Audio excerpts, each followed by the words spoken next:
RH52, Edniel Parosa. Coming Edniel!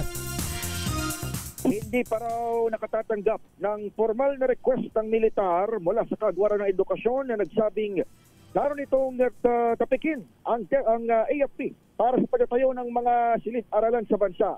Sagot yan ni AFP Public Affairs Chief Colonel Zeus Trinidad sa pahayag ng DepEd na ibibigay nito sa AFP Corps of Engineer, LGU o private sector ang pondo para sa konstruksyon ng classrooms mula sa 2026.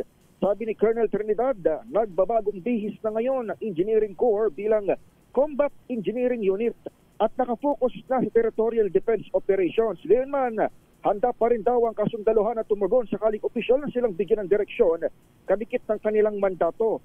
Bago nitang inilutang ng DepEd ang usapin ng pagtapik sa AFP, makarang madiskubre ang palpak at hindi umano katanggap-tanggap na trabaho ng DPWH sa pagtatayo ng mga classrooms sa 1,700 target ngayong taon.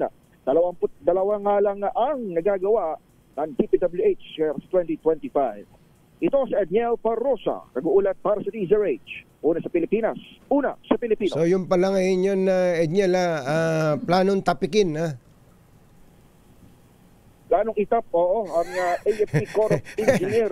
Ala ko kasi sabi sa Nueva Ecija pagka tatapikin, uy, ano ba, gising na.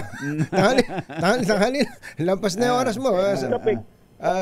Pagtapik, nagulat yung tinapik. Nagulat yung tinapik. Delikado yun. Delikado. Huwag mong tatapikin ang bagong gising. Ayun. Maraming salamat, 52, Edniel Parosa.